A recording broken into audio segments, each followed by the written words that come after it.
Okay. Hello, everyone out there. How's it going? Welcome, welcome. I haven't heard that introduction music for what seems like so long. So it was kind of a trip down memory lane when we used to do this stuff more regularly. Very cool. So thanks so much for tuning in today. I'm very, very fortunate to have a guest with us, someone that's been a personal inspiration and influence for me when I was starting my journey into becoming an animator, and his work really helped me make that transition and overcome some of the anxieties I had when going from that 9 to 5 into a more creative career. So, with us today, we are welcoming Eric Maisel. Eric is an American psychotherapist, creativity coach, and author. He was born in the Bronx, raised in Brooklyn.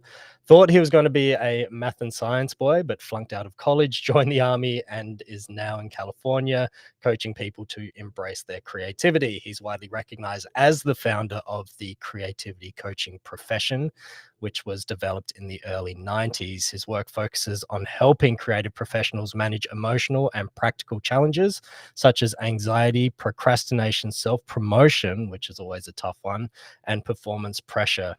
Eric's authored more than 50 books on creativity, mental health, and personal meaning, including Fearless Creating, which I do have somewhere, the Van Gogh, I believe I'm saying that correctly, Blues, which is a very good one, The Creative Person's Path Through Depression, and also Mastering Creative Anxiety, whoops, which you can see I have here as well. Uh, so, with that being said, let's bring Eric on and make him feel welcome. And here we go. Eric, hello. How are you? Hi, Scott. Great to be here. This is the easiest way to get to Australia.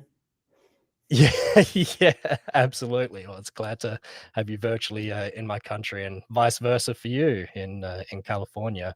I love the name of the place where you're living, Walnut Creek. It just conjures up so many peaceful, relaxing images for me. The Yeah. naming of things doesn't always correspond to the reality of things. Okay, well, a person can dream. So, Person can dream. yeah. Eric, I hope that introduction for you was sufficient enough. Was there anything that I might have left out that people should know about you? Oh, thousand things, but we'll skip them. Okay, fantastic. So, Eric, I'm not sure sort of how much you've worked with people in the animation industry. Is it more sort of musicians or authors, painters, just a little bit more of a background on the people you sort of help would be great to hear. Well, proportionally, probably number one are writers because there are so many writers. Second, probably would be visual artists. And third would be musicians, singer songwriters, that group. Mm, But I've worked with everybody in each of the disciplines over time. And have a toe in my understanding of each of the disciplines.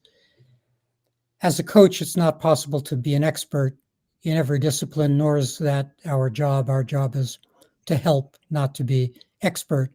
So if I'm mm, working with an animator and I don't understand what's going on in his or her world, I'll ask. So I learn sure. lots over time about what goes on in the different worlds, what the specific challenges are for each of the different disciplines.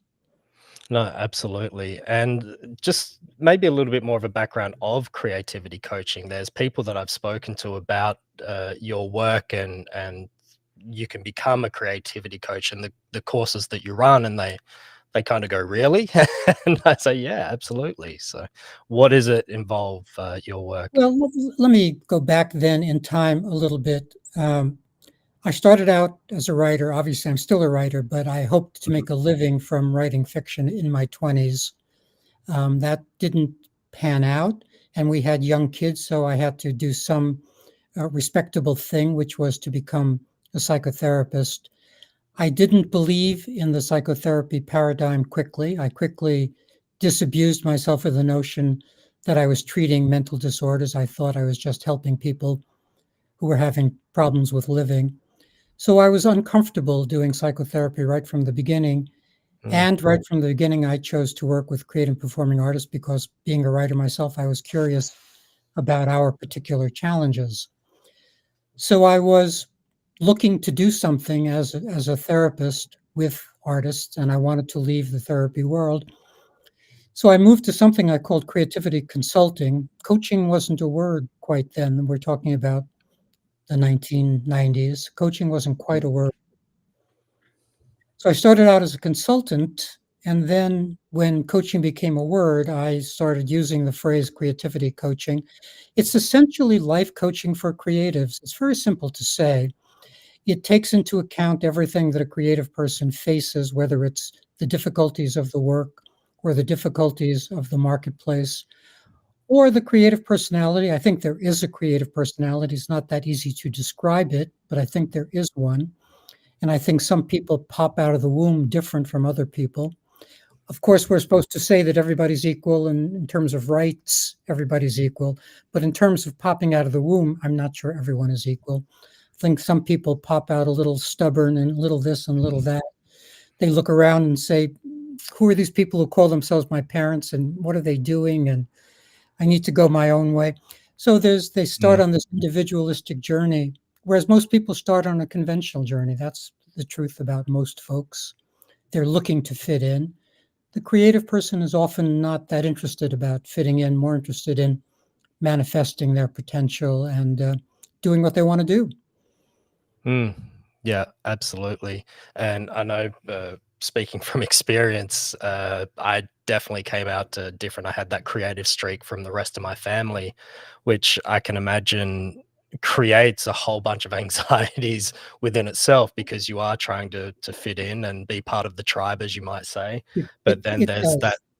yeah, that need to do something different and something Yeah, more and and express yourself. there's a very traditional, very characteristic dynamic that happens where Mm. parents love to praise their kids' creative efforts up till about 9 or 10 Right. or 11. But then there's that hard conversation that happens typically junior in high school, what we would call junior in high school here, when you're 16 or 17, where the child announces that she wants to major in acting or fine arts or something. And suddenly their parents shift on a dime and no longer see that as a reasonable proposition at all. Mm. And there are really gigantic conflicts that happen in those years 16, 17, 18, sometimes estrangements for life, where either the child decides to do the reliable thing, become an accountant, and hates that life, or against parental wishes decides to be a creative person or a performer or what have you, and gets estranged from the family and maybe isn't supported by the family. So that's one of the reasons why the freshman year of college is so fraught for an awful lot, not for physicists necessarily, they know what they're doing, or pre-law folks or what have you. But for creative folks, that first year is very difficult because they're really torn between going down this road they know is going to be arduous or Yeah. doing something conventional and safer. No, absolutely. Absolutely. And it's one thing that I always looked at when it came to making that decision to actually go all in on becoming an animator is that I loved watching TV and cartoons growing up, and my parents were more than happy for me to sit there and let the TV kind of entertain me while they were working or preparing dinner.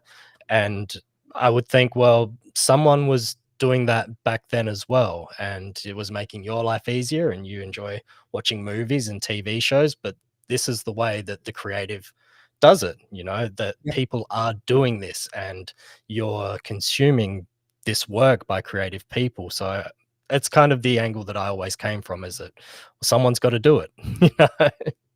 that's right. And Yeah. lots of dynamics arise from that staunch desire to be a creative person. And there's a lot of oppositional energy in creative folks. Not that they mean to be oppositional, but they're fending off mass culture and they're fending off conventionality. They're trying to be the individual they intend to be, and that causes them to butt heads with conventional society. So there are many interesting dynamics going on. It's not just a creative person sitting there doing the work, but it's a creative person embedded in society's realities. Yeah, absolutely. And it seems in this day and age, it's a case where a painter can't just be a painter, or a writer can't just be a writer, or a poet can't just be a poet, where it seemed maybe decades and a century ago that was someone's Absolutely. life Now purpose. you have to be an influencer and have followers and likes and Yeah. be be a solopreneur and all of that stuff. It is true that Yeah. that is required of us Mm. nowadays. No, absolutely, and that's some stuff that hopefully we'll touch on a little bit further. Um, Before we kind of get into some of the chapters from Mastering Creative Anxiety, with creativity and coaching different artists, I mean, it has different ways of manifesting itself through writing, music, and acting. They're all kind of different disciplines, but share the same core. What are the common sort of threads that you see woven through being a creative professional, and the anxieties that everyone shares? First is the wonder if what they do actually matters. And Mm, it does matter, but it's easy to wonder if the world needs another image or another bouncing duck or another mhm, this or another that. Does the world need that? yep, And creative people go back and forth out of conscious awareness about sort of the merit of doing what they're doing, or the worthwhileness of what they're doing. It's completely worthwhile. The world would be a much dimmer, worse place without creative and performing artists, but still, that specter of meaninglessness, specter that what they're doing doesn't matter, haunts creative people. mm, The creative act mimics, it isn't, but it mimics bipolar disorder. That is, we go up and down. We start out often with enthusiasm, and then Virginia Woolf said, then resignation sets in. We're enthusiastic to start something, and then the real work follows with its mistakes and messes and ups and downs. So we go down, and then we have maybe 13 days later, we have a good day, and we're up because we wrote a good paragraph or made some strokes that amused us or what have you, and then we go down again. So there's that roller coaster ride-ness. mm, There's This is hard to say in a simple sentence, but there's a necessary movement that a lot of creatives can't make. There's a necessary movement from ordinary mind, where we're supposed to get things right. And that's what we're supposed to do all day long. We're supposed to get things right, show up on time, pick up our kids at 3. And that's fine. We should do those things. We should do yeah, things right.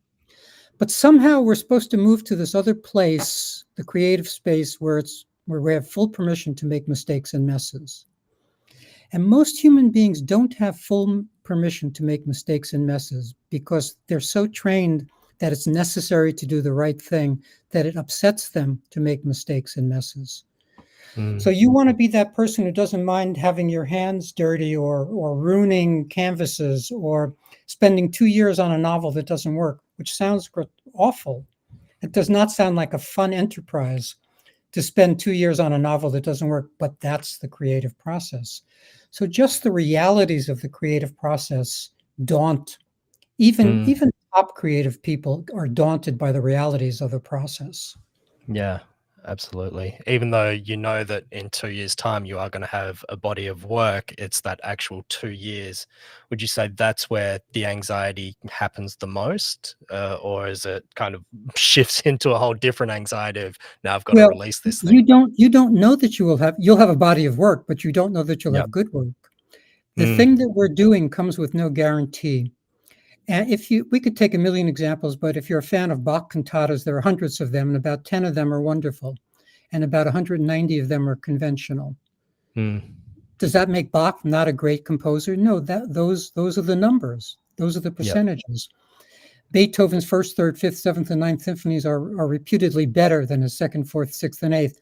But you can't do 9 without 8. You can't do 8 without 7. You can't skip the things that don't work. There are an yep, awful lot of creative people sitting there waiting for a guarantee and hoping to mm, skip the thing that doesn't work. You can't do that. You have to face the fact that only a percentage of the work that you do may be good, and a yep, smaller percentage may be excellent. Who wants to hear this? yeah, Nobody wants to hear this, but this is but if you don't take this in, then you're very likely to face paralysis or procrastination or resistance or blockage or one of those other words, Mm, because you're waiting for something. You're waiting for a message from someplace that you're, quote, ready. yeah. We're not ready. We sit there and do the work, ready or not ready. Yeah, absolutely. And that's one thing in Mastering Creative Anxiety, the chapter on procrastination. So for anyone listening, within the book there are these kind of teaching tales. And in this one, there's a character called Phoebe who's got a school assignment that she has to do, and she's waiting for her muses to arrive to help her get the work done. But they don't arrive, and I think it gets to the day before the assignment's due, and she gets it done, and all of a sudden, once it's finished, the muses turn up. And I think the moral is that the work still needs to be done, whether you feel inspired or not. You just kind of have to get in there and start doing it. That's right. And a part of the Yeah. moral of that tale is that when we do our work, that's when inspiration comes. That's Mm, when our imagination awakens. We could do a whole hour on imagination, mm, because most folks lose their imagination over time by virtue of what goes on at the family dinner table and what goes on at school. No child is asked really to imagine. They're told that they need to know what's on the test. That's their job, is to get good grades and know what's on the test and draw inside the lines and do all that stuff, not solve world peace, imagine a different universe, yeah, think big. There's no class of third graders who's asked to think big. They ought to be. They would yeah, enjoy it. They would rise to that challenge. They would come up with world peace. They would they would solve the world's problem. They debate some things, but they, and by all of this I mean yeah. we lose that desire and ability to imagine and it gets worse and worse in high school, in college, Mm, needing to do the things that are required of us. So there's a reclamation project. Most creative folks need a reclamation. It's sort of a variation of Jung's midlife crisis, where you've lost so much of yourself that you're not yourself. Creative folks tend to lose so much of their imagination that they're not their imaginative selves. mm. Wow. No, absolutely. Just speaking on procrastination, and I'm glad you brought that up because I did want to talk more about procrastination. Is with with animators, and I'm not sure if it's the same with other artists as well, but we a lot of us, I'd say, 99% of us, we grow up watching the movies and TV shows and playing video games, and we use it as a form of inspiration.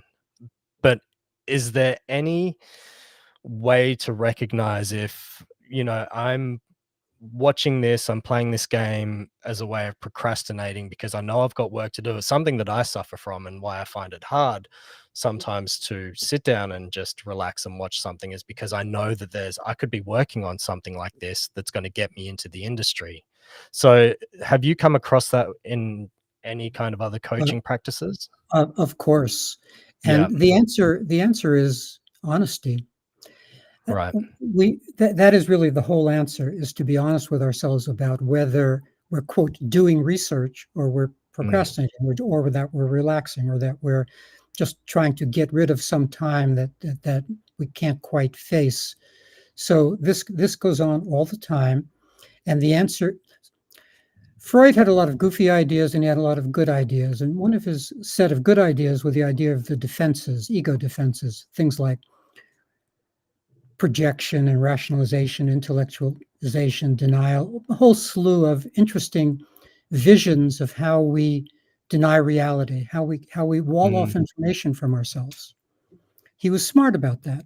And that mm, is true. We are defensive creatures who don't want to know that we're having trouble getting to the page or getting to the screen, that we're resistant to that. And so because we have our characteristic ways of denying what's going on, we waste 73% of our lives, 22% of our lives, or some too large percentage of our lives to procrastination. And again, the answer, there were two kinds of answers. One is honesty, and the other is kind of a somatic understanding. I think we get a kind of tingle down our spine that we're not doing the right thing. Mm, And I think the better we become aware of that tingle, the better we honor that something's going on in our body that's alerting us to the fact that we're not facing our job, the better job we'll do of actually getting to the work. So yeah. it's a huge problem. It's a problem in every domain. For writers especially get to, quote, do research, which means not working on their novel. And they can do research endlessly and not work on their novel. So Yeah. it's true in every that kind of going down rabbit holes. Nowadays, one of the most demoralizing and terrible rabbit holes is watching the news and Mm, spending too much time thinking that one needs to be informed about this, that, and the other thing, mm. which is a gigantic rabbit hole for an awful lot of well-meaning, compassionate people who believe they need to know what's going on, but probably don't need to know as much as they think they need to know. No, absolutely. Yeah, I don't watch the evening news at all. I figure if it's something that's earth-shattering, then someone else is going to tell me about it. That's I exactly, need to know. that's my wife's job to come in Yeah, and yeah, say, here's one piece of news you need to know, yeah, exactly. which is hard And on her yeah, because it's she hears too much news, but that's her problem. right. Okay. Well, it's often said, what you observe, you participate in as well, right? So it's That's right. yeah, And yeah, we're off on a tangent, but I have a yep, simple model in my mind of if there's a battlement for me to mount, if there's a barricade, that then I need to know what's going on. mm, If I intend to do something, it's very existential in terms of personal responsibility. If I intend to do something, then I need to know what it is I need to do. If there's nothing to be done, then I want to go about my work because my work is a yeah. service and I might as well get to it. No, absolutely, absolutely. And it's something, as you said, it's a service. It's what you're sort of designed to do. And oftentimes I think, what am I going to do about this really in the grand scheme of things?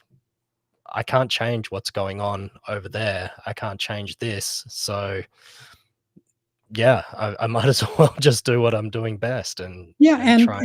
and hug somebody and smile and Yeah. do the Yep. small things that matter in, I want to say small scale, but they're not small. They're human-sized things that matter Yeah. to us and to the people around us.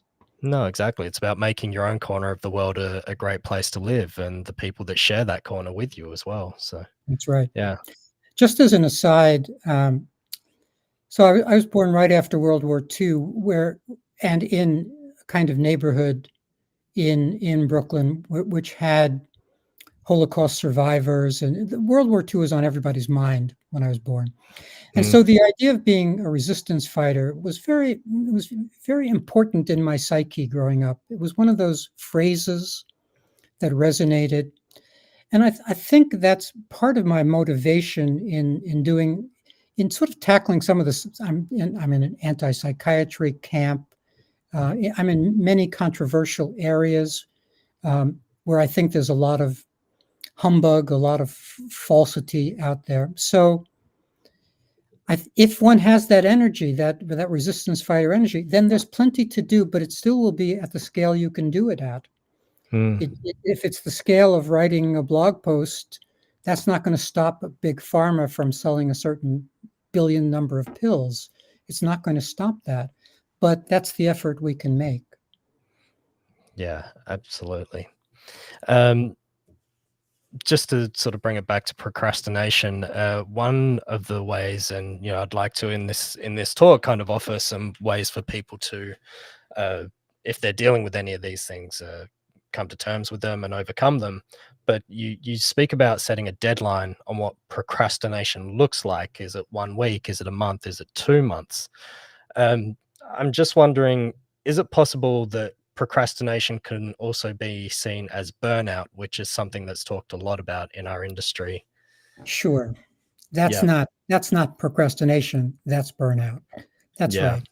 So, and there are many reasons why a person might stop, why a person might be demoralized or exhausted or find reasons to stop, Mm, different from denying the difficulty of the work. The procrastination we're talking about has to do with not facing the creative process primarily. That's what we're talking about. It's not wanting to go into that darkness, not wanting to sit there, not wanting to make a mistake, not wanting to even have success, perhaps, that might generate some set of challenges that success can generate. So there are all kinds of reasons why a person might procrastinate, but that's different from being burnt out or being in despair. In mm, despair about, I mean, a lot of people have unconsciously decided that life is a cheat. They thought life was going to be one thing, maybe quite a beautiful thing. If you grow up loving books or loving painting or loving movies or loving music, you had kind of a bright picture of life. Even if you had a bad childhood, there was something there that was lustrous, that was sort of grand about the arts. If at some point that loses its luster, then that thing that was really supportive in your system vanishes. And despair has to fill that hole because it's really hard to not to have those kinds of deep loves reduced to ashes. mm. So there are all kinds of reasons why people aren't working, not just the kind of procrastination that comes from not being able to face the work, but there are tons of other reasons as well. Okay. And when do you know? When do you know that I can't do this anymore? Is if it's just procrastination or burnout, what's the distinction between, you know what, I've done this for this many years, it's still not working? Is it a matter of time? Is it that tingle that you talk about? Well, you're asking the kind of question that has to lead us to a longish answer. Okay. So I don't believe there's a purpose to life. I believe Mm, that there are life purposes with an S. And I believe that many things are important to us or can be important to us individually. And it's really important for creative folks to not put all of their existential wealth into the basket of creativity. They need other life purposes also, so that they can turn to something else that's important to them or that matters to them if they're going into a dry spell or even a really prolonged dry spell, that they have other ways to make meaning, mhm, comma. And there's also a big misunderstanding, which has been supported by 2,000 years of the wrong metaphor. There's this metaphor of seeking meaning, which is wrong. There's no meaning to seek. It's not out there. There are meaning is a certain kind of subjective psychological experience, which comes and goes. There's no reason why we should expect our work to feel meaningful all the time, just as we shouldn't expect life to feel joyful all the time or anything all the time. I know this is a point that can go in one ear and out the other, but it's a super large point because we mm, should expect meaning to come and go.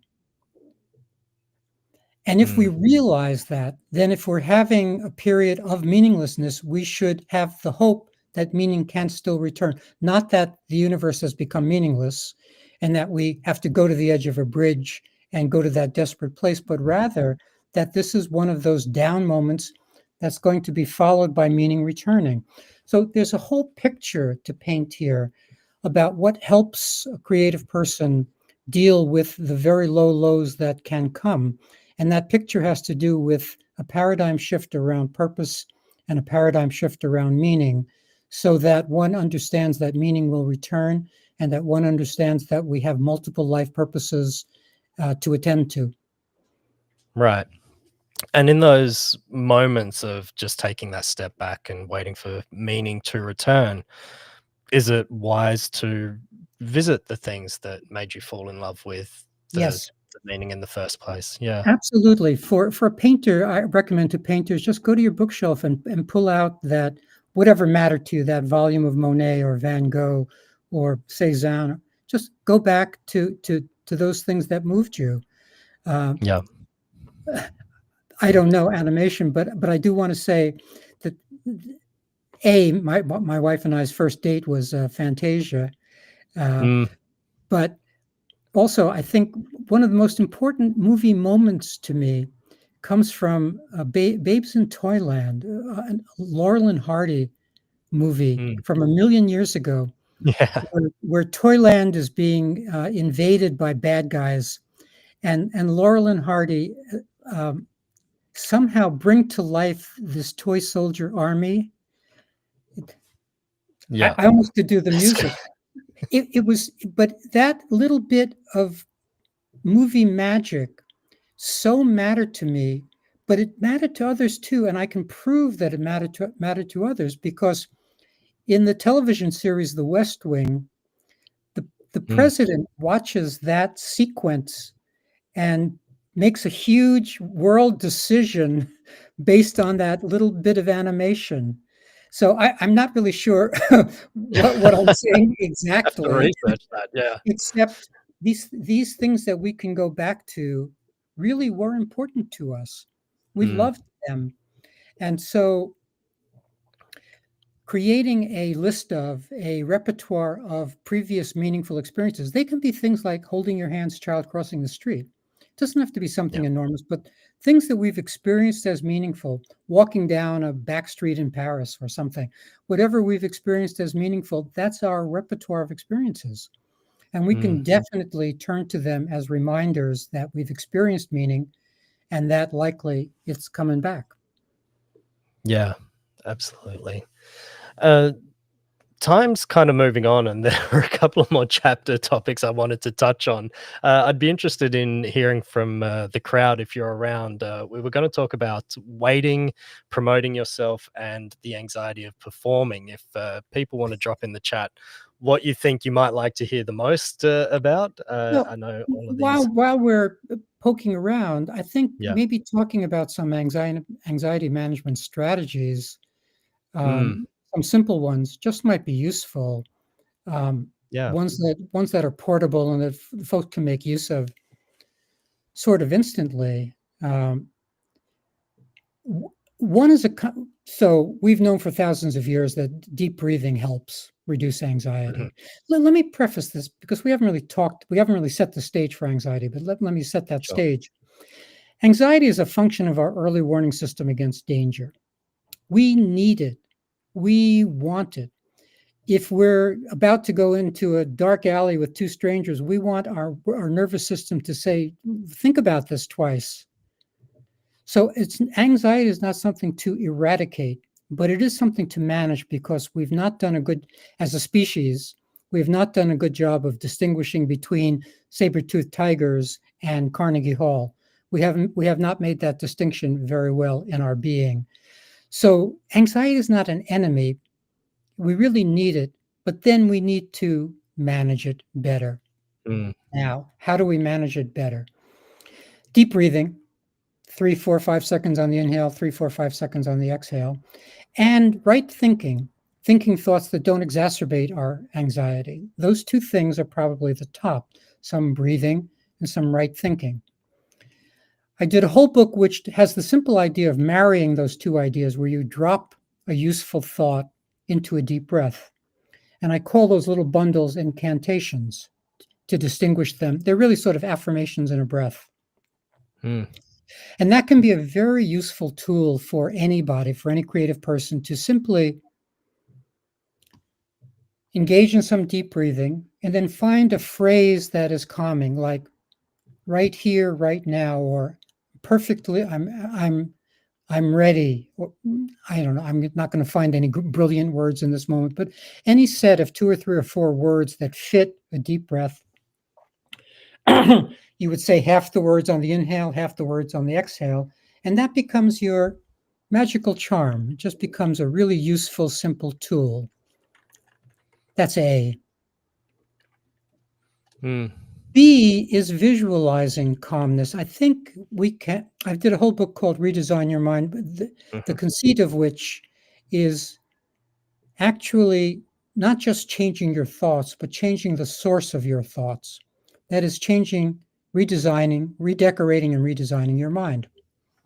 For instance, visualizing your mind as a room and installing windows so that a breeze blows through and blows out musty thoughts, or getting rid of the bed of nails that's in the mind of so many people and replacing it with an easy chair. All kinds of simple visualizations to make your mind a more congenial place. Well, one of those visualizations is when you walk into the room that is your mind, have the light switch that you flip double as a calmness switch. So that every time you enter your own mind, you just flip that switch and you grow calmer. These are just different ways of having conversations with yourself about what you're after, which is more calmness, less anxiety, desiring that you become a less dramatic person, that you not create your own dramas, etc. Mm, So that visualization of a calmness switch can help. Those incantations can help. Another simple thing that can help is one feature of anxiety, performance anxiety especially, but one feature of anxiety or the way it manifests is called inhibited flight. That is, we feel trapped. Part of the anxiety of fear of flying is not just how does that big thing stay up there, but also the crampedness of the seats.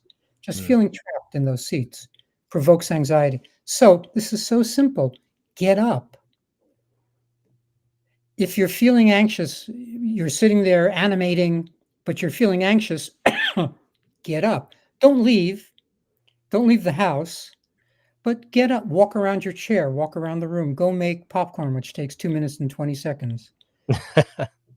Go Yeah. do something like that and come back. Your anxiety level will have been reduced. Wow.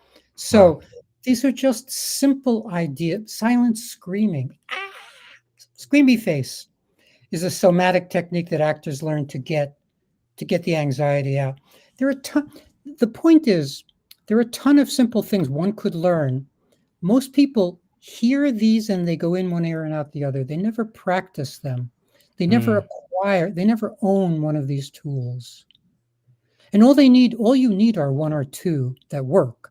And they yeah. have to be portable. It's important that they're portable. By that I mean you may have a meditation practice for an hour in the morning where you're perfectly calm for that hour. Wonderful. But that's not going to serve you if you're anxious when you Mm, talk to a literary agent later in the day. You need something that works before the call with the literary agent. You need something that works in real time rather than some kind of practice that's wonderful at calming you, but that's a practice. yeah. So whatever it is you land on, you need to be able to carry it with you in your day so that you really can use it when the experience of anxiety starts to well up. Mm, yeah, absolutely. It's disassociate or breaking the state of anxiety and doing something different, removing yourself from that situation and then returning to it in a more peaceful state. So hopefully people listening can employ some of those techniques. Yeah, let me add a Yeah. couple because you what you said brings to mind one technique which is called reorienting, which is Mm, turning away from the stimulus that's provoking the anxiety. mm, And said simply, if staring at the screen is provoking the anxiety, turn away from it and look at something else in the room. It sounds super crazy simple, but these are the techniques that work and they're time tested. Another really important one is known as disidentification, which is like detachment in Buddhism. It's the idea, comes from the school of psychology called psychosynthesis. It was founded by an Italian named Assagioli. It's a very simple idea, which is we are not the things we do. That is, if I make a bad 2-minute reel, that does not make me a bad person. If I mess up something that I'm doing, that doesn't mean I'm a messed up person. But people go to that place too quickly. They mm, turn the thing that hasn't worked into them being a not okay person, and they bring shame on themselves by doing that. So one way to reduce your experience of anxiety is to not allow yourself to move from this isn't working to I'm not okay. It's partly a cognitive response, but it's also a disidentifying response. It's separating yourself from all temporal actions that may happen. yeah. Okay, so I hope people in the audience paid attention to that because that's super important to remember. Eric, I think one thing that would help us to quickly speak about, and quickly, I use the term lightly, but for a lot of our community members, the anxiety of promoting is something that I think reigns Yep, true when getting out on social media. And, you know, we see a piece of animation that someone creates and it goes viral, and there's thousands of views and shares and likes, and it's something, I guess, that people try and replicate. And then with the whole social media, the anxiety that comes with, "Oh, I didn't get that many likes, or maybe I'm not that great." Is there anything you can speak to on that? sure. Um, get over it.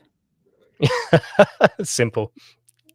Get We over it. have to, but let's move it from salesmanship or promotion or marketing or those other words that we don't like to advocacy.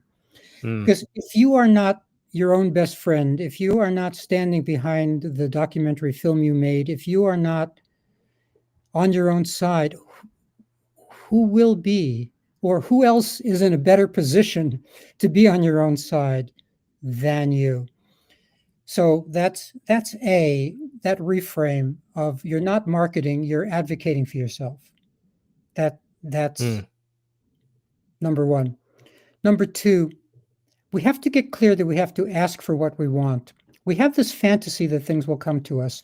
We have we have this fantasy from probably from Christmas when we were 7 or something, some way back place about the bicycle coming or something, wishing for it yeah. and it arrived, or some place way back.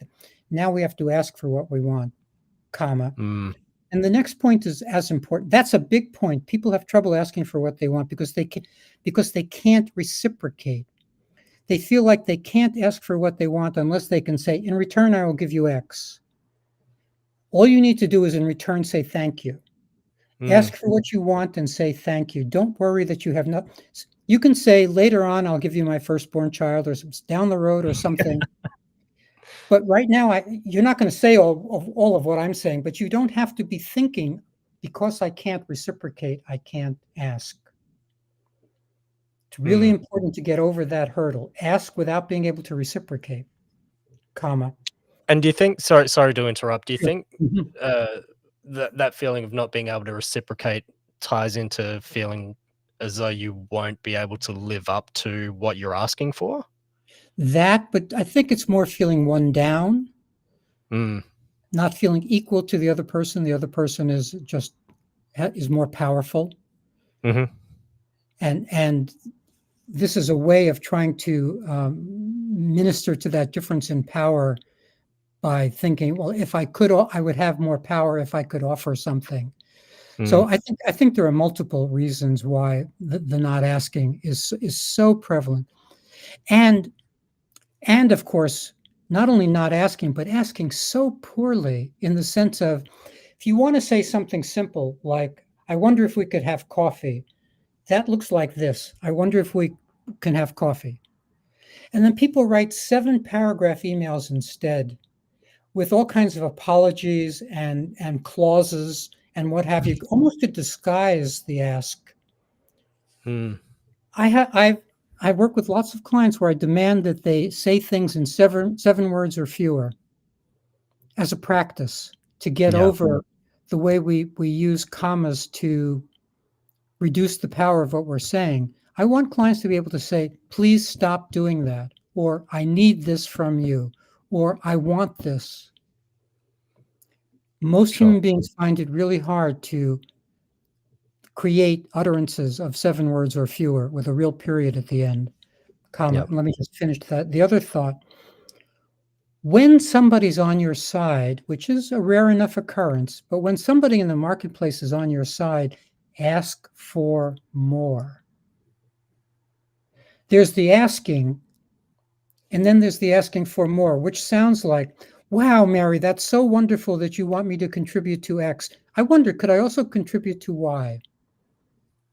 Because this person is now on your side. You don't have to be worried that you're disturbing this person or upsetting this person. This person is, at least in this moment, for this moment, on your side. She just offered you to contribute to X. Ask for Y. I hardly typically even stop there. I'll ask for Z. Almost Oh, you have to Yeah. tell me to stop asking. Now, I know how to do it with smiley faces and beautifully so that no one's upset. It's an art form to ask. But because so few people will be on your side in life, when somebody is on your side, please ask for more. Yeah. Okay. So that's advocating for yourself, asking Yes. for what you want. Yeah. Yep. And I'm just wondering when it comes to social media and people that see the things that are going viral and want to kind of replicate that to try and uh, Yeah. get the algorithm to sweep their work up. How do you do that but still stay true to your own voice and your own creative It's super not identity? easy. I don't have a. I Yeah. don't have a. I think the thing I want to say is it's super not Yeah. easy. Uh, by the way, I have a client who does found object jewelry. That's her Mm, thing. She finds stuff and makes earrings and whatever out of it. And she's well known for what she does. And she did a little, I probably was an Instagram video or reel or whatever they're called, little Instagram thing doing something. And it went viral and it got several million views. Her usual reels got, 700 views or 1,200 views or whatever. This got several million, but not a single sale. mm, So I think one kind of reframe is to say to oneself, well, that person got a lot of exposure, but did it actually matter? Who knows if it actually mattered? Let me relax and not worry so much about those kinds of numbers because it's really hard to know what those numbers translate into in bottom line terms. So that's yeah. just a kind of reframe tactic. But the truth, I think it's true that we don't. If somebody has 2 million followers, we don't really know what that translates into financially. It's a good thing. We know it's a Yeah. good thing, but we don't have to be Yeah. quite so envious as we might otherwise be. Yeah, it's exposure, it is self-promotion, but you're right, we don't know the outcome of what that actually means in No. terms of work or yeah, excellent. Uh, let's maybe jump into some questions. I just want to say to everyone, so I ran a 3-minute ad at the beginning of this stream to give us 60 minutes of kind of ad-free time. If Twitch does jump into an ad, then please jump over to YouTube, the Agora.Community YouTube channel. We're streaming there, and you shouldn't have any ads in case we get cut off. So, Eric, let me just bring up this question, which I think is a really good one. And it is how can I feel more confident about joining the gaming industry, or I guess any industry, knowing that it hasn't always been inclusive or supportive of people with physical disabilities? In a way, I'm not sure what the question means Mm, because um, I'm sure that every industry has been hard on all sorts of people for all sorts of reasons. That's not to say that there aren't special problems for special groups, but I think the answer is that it's not so much. It's about faking it till you make it energy. That is, you have to act as if they want you, act as if you have a chance, operate with hope. I think it's about operating with hope. Let me make just a funny distinction. In traditional psychotherapy, the goal of therapy was insight. That is, the client was supposed to become more self-aware. In existential psychotherapy, which interests me more, the goal was renewed hope, not insight. That hope was seen as more important than insight. So I think there's something really important to take away there. That is, maybe you want to. Well, let me go to a funny place. I was to do a recorded keynote for a conference in South America that I wasn't attending physically. And I know how to speak to groups, but I was having trouble just doing a keynote into the screen. mm, It was feeling hard.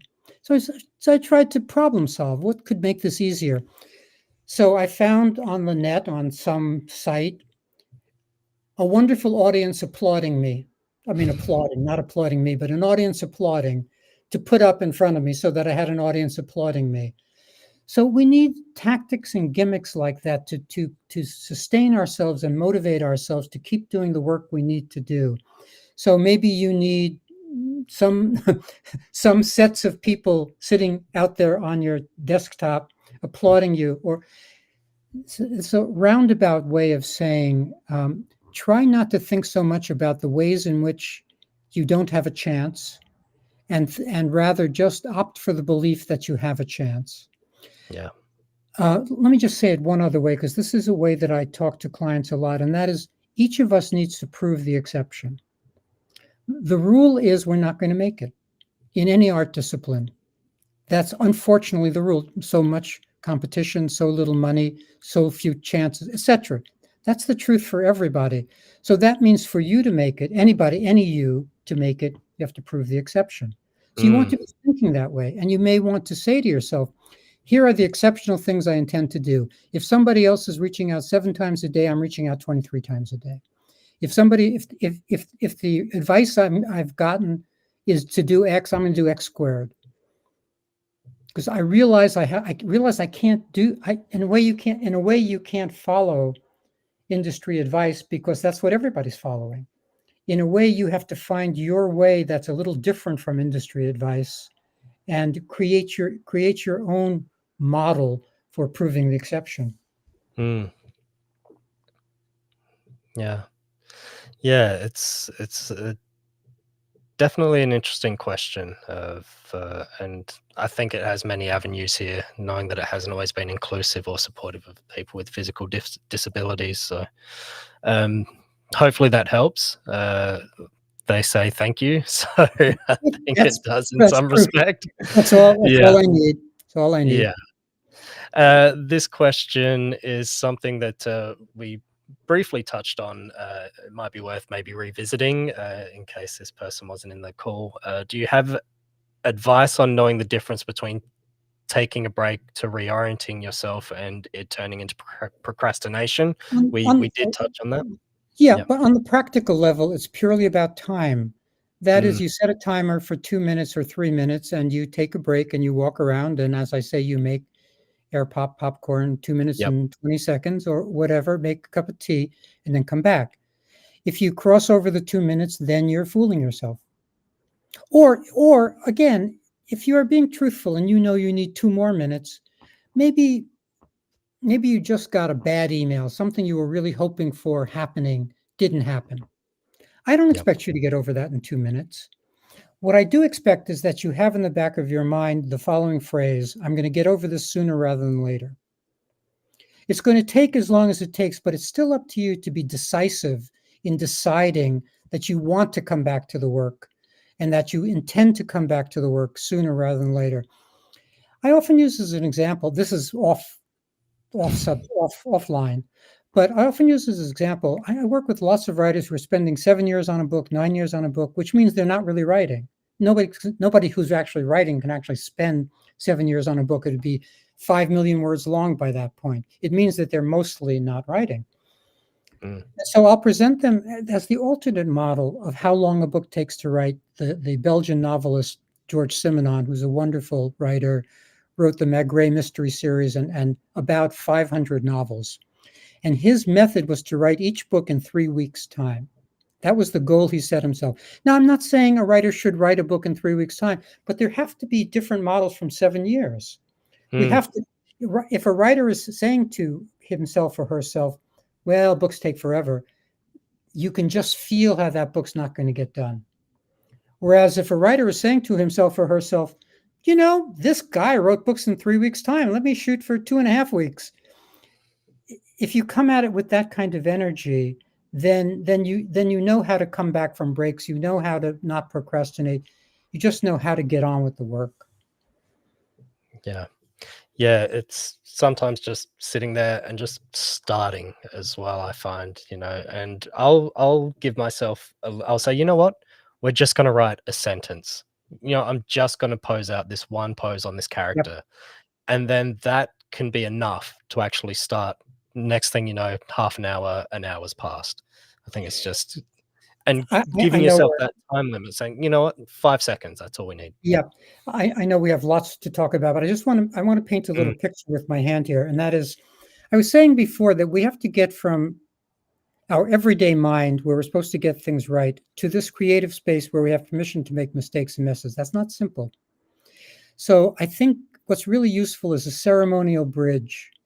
That is having some, maybe one of the incantations I mentioned earlier, doing a little deep breathing or lighting a candle or doing something ceremonial, but having something that's announcing to yourself that you're moving from one mindset, the everyday, got to pick up my kids at 3 mindset, to this unknown place, this place of not knowing, which does not for a lot of people feel comfortable. So I think having, really creating, understanding what your ceremonial bridge is can really help.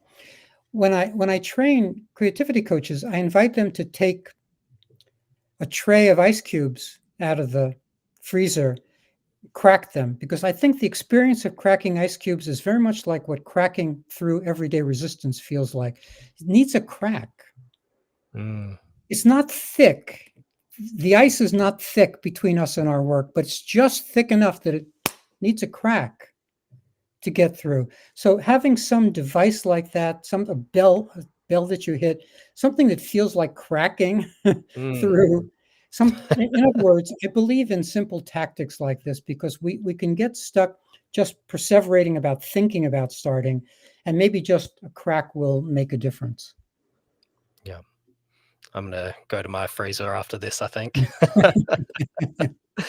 We've got one more question, and then I just have a fun one to follow up with. We might hit that ad break time, so like I said, you can jump over to YouTube to check out the end of the stream. Are there any projects or pieces you're aware you helped their creators during their creation process that you particularly remember? Ah, so many things flow through my mind. Yeah, I can name one. I had a client. She doesn't mind me naming her name because she's a well-known author now. Eva Weaver is her name. And when we first met, she came. I have been doing 5-day deep writing workshops all over the world for years. I don't do them now. Haven't done them since COVID, but used to do them in places like Paris, London, Dublin, Brighton, Prague, etc. Wow. Places I Yeah. wanted to go. And so she came to a deep writing workshop as a therapist and performance artist to Bloomsbury in London a zillion years ago, wanting to start on her first novel.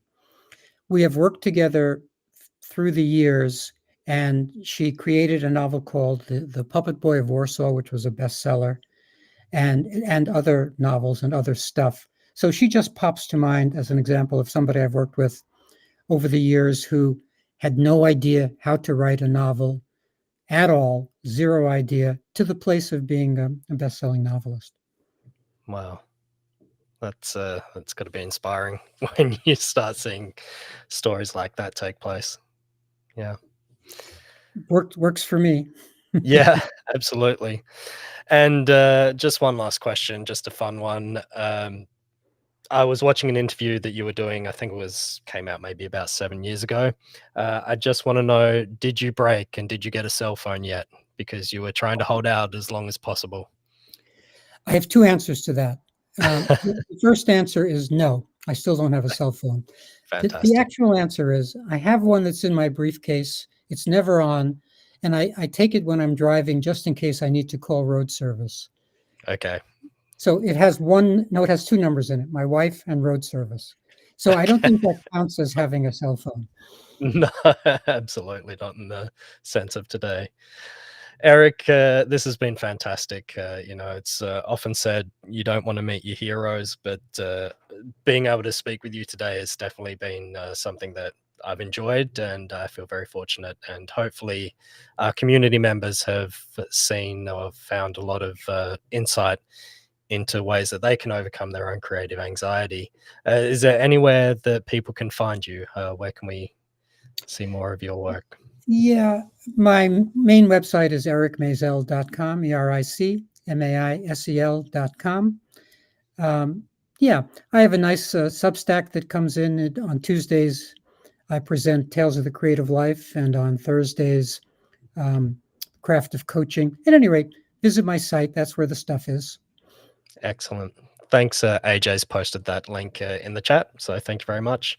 Eric, again, thank you. It's been such a pleasure. And thank you, everyone, for tuning in. And I feel like we could have spoken for quite a lot longer. We might have to try and twist your arm and bring you back on at some stage. So. Oh, that would hurt, but okay. I'll come. Okay. All right, everybody. Thank you very much. Take care, and we'll see you all in the next one. Bye.